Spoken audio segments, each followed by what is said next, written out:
UKLO 1 year masters. No IELTS required up to 5 years visa. High visa success rate. ఏదన్నా కానీ ఇది పెద్ద issue ఏం కాదు మీది. స్టార్టింగ్ నుంచి ఆ పిల్లకి ఎక్కడెక్కడో ఫ్రెండ్స్ అయితే ఉన్నారు. అవును. ఫ్రెండ్స్ ఉన్నారు అనటానికి అక్కడ ఒక ఎవిడెన్స్. రెండు పెళ్లి చేసుకున్న దగ్గర నుంచి ఆ అమ్మాయి ప్రాపర్గా కాపురం చెయ్యట్లా.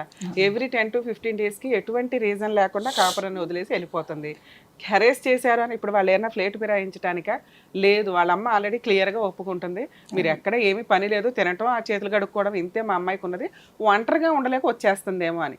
అంటే మీ ఆవిడ కోసం నువ్వు ఇంట్లోనే కూర్చోలేవుగా రోజు దీపారాధన చేసుకుంటూ.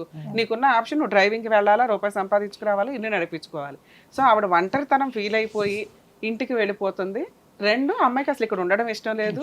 మూడు, అమ్మాయికి అసలు పెళ్ళే ఇష్టం లేదు. ఎందుకంటే నిజంగా భర్త ఇష్టం ఉంటే మార్చుకోవడానికి ట్రై చేస్తారు. ఏది నాకు ఇలా కావాలి ఇలా కావాలి, ఏ రోజు ఇలా కావాలని అడగట్లా. నీకెందుకు నేను వెళ్ళిపోతాను, నన్ను పంపించు అంటుందే తప్ప నీ వల్ల ఈ ప్రాబ్లం ఉందని ఎక్కడా చెప్పలే అమ్మాయి. ఇక మూడు, లాస్ట్గా వాళ్ళు ఇచ్చిన ఆయుధం ఏంటంటే వాళ్ళు వాడిన ఆయుధం ఇక ఇతని వైపు ఎటువంటి మిస్టేక్స్ కనిపించలేదు కాబట్టి ఇతన్ని వదిలించుకోవాలంటే ఒకటే ఆవిడకి ఆల్రెడీ వల్గర్ మెసేజ్లు వస్తున్నాయి. ఎవరినో గ్రూప్లో గుంపులో గోవింద పెట్టుకొని ఒక వల్గర్ మెసేజ్లు చాలా బూతుగా పంపించింది. ఎందుకు అట్లా పంపించింది అంటే మీరు అట్లాంటి కల్చర్లో ఉన్న వ్యక్తులు అది అసలు తేలడానికి మన ఇండియాలో లీగల్ సిస్టంలో ఉన్న ప్రాబ్లం ఏంటంటే ఒక ఇష్యూని అది రాంగ్ ఇష్యూ అని తేల్చుకోవడానికే మోర్ దాన్ 3 to 5 years పట్టేస్తూ ఉంటుంది. కొంచెం ఈ లీగల్ సిస్టమ్ కాస్త మారితే నిజంగా అన్యాయం జరిగిన వాళ్ళు వెంటనే బయటపడడానికి అవకాశం ఉంటుంది. అన్యాయం చేసిన వాళ్ళకి పనిష్మెంట్ పడడానికి ఉంది.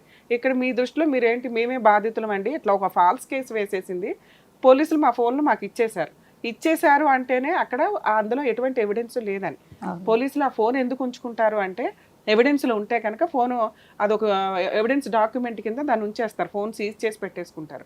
సో ఆ ప్రాసెస్ లేదు కాబట్టి ఇందులో మీ వైపు నుంచి వెళ్ళాలి. ఎక్కడి నుంచి వెళ్ళింది అనేది కోర్టులో ప్రూవ్ అవుతుందమ్మా. ఇక్కడ మనం ఏదో మాట్లాడేసుకుంటేనే సైబర్ క్రైమ్కి వెళ్ళి ఒక లెటర్ పెడితేనో అవ్వదు. మీకు ఒకసారి లీగల్ సిస్టమ్ గురించి క్లారిటీ ఇస్తాను, మీకు ఒక ఐడియా వస్తుంది. ఇప్పుడు అంటే మేము మీ మేనమామతో మీ అన్నయ్యతో మాట్లాడడమో లేకపోతే సైబర్ క్రైమ్ వాళ్ళతో మాట్లాడి టక్మని ఇట్లా తెచ్చేస్తే అవి లీగల్గా వ్యాలిడ్ కాదు. అర్థమవుతుందా? కోర్టు ద్వారానే ఇది ప్రూవ్ అవ్వాలి.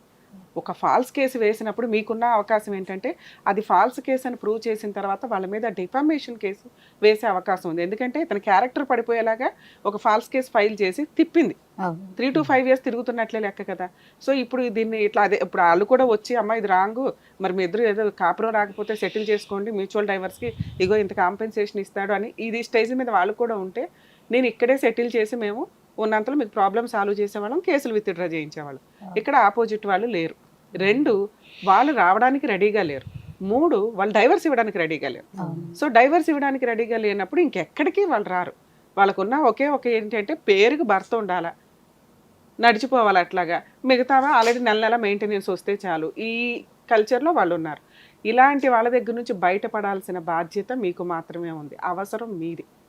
అర్థమవుతుందా? ఇలా చిటికేగానే అలా ప్రాబ్లం సాల్వ్ అవుతుంది. ఒక జిడ్డు తగులుకుంది, అది సొంత వాళ్ళు అవ్వడం మీకు ఇంకా కష్టం. అదే మీకు ఇంకొక అమ్మాయి బయట సంబంధం అయ్యి ఉండి అక్కడ నుంచి సంబంధం గొడవలు వస్తే కనుక మీ మేనమామే పక్క నుండి అయ్యి మా అబ్బాయిని ఎట్లా అంటారా అట్లా అంటారా మా మేనల్లుళ్ళు అని అనేవాడు. ఇక్కడ మీరు ఒకటే అయిపోయేసరికి మీకు ఫ్యామిలీ నుంచి కూడా సపోర్ట్ ఉంటుంది. ఎప్పుడు కూడా లేడీస్కి కొంత ఫేవర్గానే మాట్లాడతారు వాళ్ళు ఎట్లాంటి వాళ్ళు అయినా కానీ, సర్దుకోండి అని. లేదు, అక్కడ ఏమీ లేకపోయినా కూడా ఇద్దరు రెండు వైపులా చుట్టాలి. మేము ఎందుకు ఇన్వాల్వ్ అయ్యి మేము విలన్స్ అవ్వడం అని సైడ్ ఉంటారు. మీకు అక్కడ ఇంకొక ప్రాబ్లం అయింది. సో ఇక్కడ లీగల్ ఇష్యూస్ ఒక్కసారి జాగ్రత్తగా వినండి అమ్మా. మీరు భయపడేంత కేసు కాదు ఇది. కాకపోతే కొంచెం టైం డ్రాగాన్ అవుతుంది. ఏం టైం డ్రాగాను?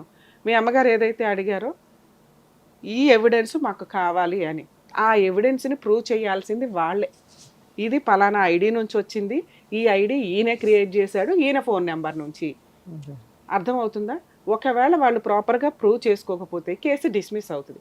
డిస్మిస్ అయినాక వీళ్ళ మీద డెఫమేషన్ కేసు వేయండి. ఈలోపు మీ కేసు సెటిల్మెంట్ అవ్వకపోతే మనం ఇట్లా వెళ్ళి సైబర్ క్రైమ్కి లెటర్ పెట్టేస్తే వాళ్ళు ఏం తీయరు, కేసులోనే కోర్టు నడిపిస్తూ ఉంటుంది.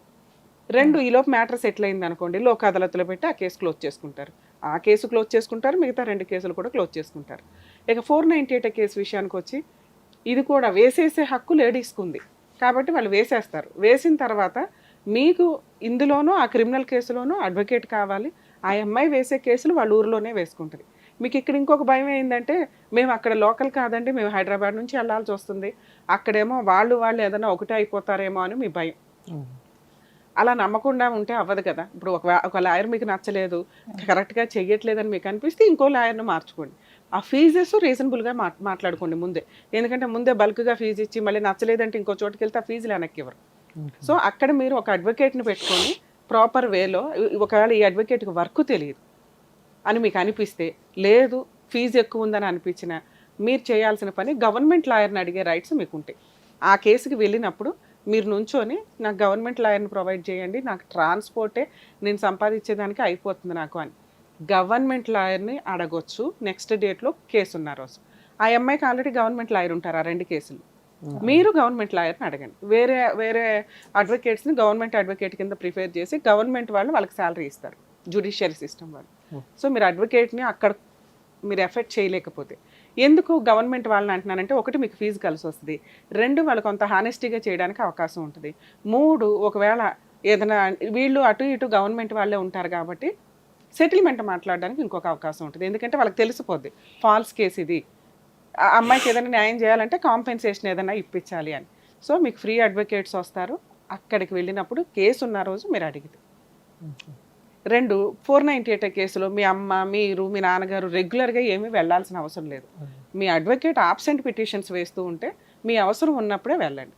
నువ్వు మీ అడ్వకేట్ చూసుకోండి, మీ పేరెంట్స్ని రెగ్యులర్గా ఆ కేసుకి తిప్పవసరం. చాలామంది ఏం చెప్తారంటే, అసలు మీరు రాకపోతే అరెస్ట్ వారెంట్లు ఇష్యూ అయిపోద్ది అది ఇదే.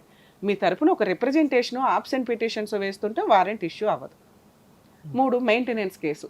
ఆ అమ్మాయి నీకంటే ఎక్కువ సంపాదిస్తుంది ఒకవేళ జాబ్ చేస్తే, వాంటెడ్లీ నీ దగ్గర ఆ రూపాయి వసూలు చేయడం కోసమని వేసింది అంటే ఆ కేసును కూడా కోర్టు కొంత కన్సిడర్ చేయడానికి అవకాశం ఉంది.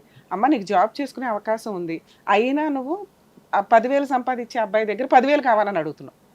ఇంకా నువ్వు బతకాలిగా, నీకు ఇల్లు నడవాలి కదా. సో ఇట్లాంటి కేసులో నీకు కెపాసిటీ ఉంది కాబట్టి నీకు ఒక 1 year టైం ఇస్తున్నాము, ఈ 1 yearలో నువ్వు ఏదైనా జాబ్ తెచ్చుకో అని డైరెక్షన్స్ ఇవ్వడానికి అవకాశం ఉంది. ఒకవేళ ఆ కేసులో కూడా మీకు అడ్వకేట్ని పెట్టుకోవాలనుకుంటే గవర్నమెంట్ అడ్వకేట్ని పెట్టుకోండి, లేదండి ఇక అన్ని గవర్నమెంట్ అడ్వకేట్ ఎందుకంటే ప్రైవేట్ లాయర్ని కూడా పెట్టుకోవచ్చు, అది మీ పర్సనల్ విషయం. ఎంసీ కేసులో ప్రైవేట్ లాయర్నే ప్రిఫర్ చేయమని చెప్తాను. లేదు గవర్నమెంట్ లాయర్ని పెడితే కోర్టుకు ఇంకొంచెం ఇంప్రెషన్, అరే పాప మీ అబ్బాయి దగ్గర అడ్వకేట్ ఫీజులు ఇచ్చే అంత కూడా లేదు, ఇంకా నేనే అక్కడ ఆర్డర్ ఇచ్చేది, మ్యాటర్ సెటిల్ చేసుకోండి అనడానికి ఒక అవకాశం ఉంది. ఓకేనా? ఇప్పుడు అప్పుడే అర్జెంటుగా మీరు చేయాల్సిన పని డైవర్స్ కేసు ఫైల్ చేయడం. ఎందుకంటే ఇన్ని ఎలిగేషన్స్ ఉన్న కేసులో నువ్వు కాపురానికి రా అని పిలవటం వల్ల ఉపయోగం లేదు. 2 మీరు ఫెయిర్ ఫైటింగే చేయండి. ఎందుకంటే ఇలాంటి అమ్మాయిని తెచ్చుకోవాలని ఎవరు అనుకోరు, పైగా ఆ అమ్మాయి నాకు కాపురానికి వస్తానని ఎక్కడ అనట్ల. అర్థమవుతుందా? సో మీరున్న జ్యూరిస్డిక్షన్లో మీరు డైవర్స్ కేసు ఫైల్ చేస్తే సెటిల్మెంట్ అనేది అప్పటి నుంచే స్టార్ట్ అవుతుంది. ఎందుకంటే వాళ్ళు ఇక్కడికి తిరగాలి, మీరు అక్కడ గవర్నమెంట్ లాయర్ని పెట్టుకొని తిరుగుతుంటే వీళ్ళని ఏమీ చేయలేకపోతున్నాం మేము అన్న ఒక ఇబ్బందితోటి వాళ్ళు సెటిల్మెంట్కి ఇప్పుడే రారండి, ఎందుకంటే మీ కేసు జిడ్డు కేసు.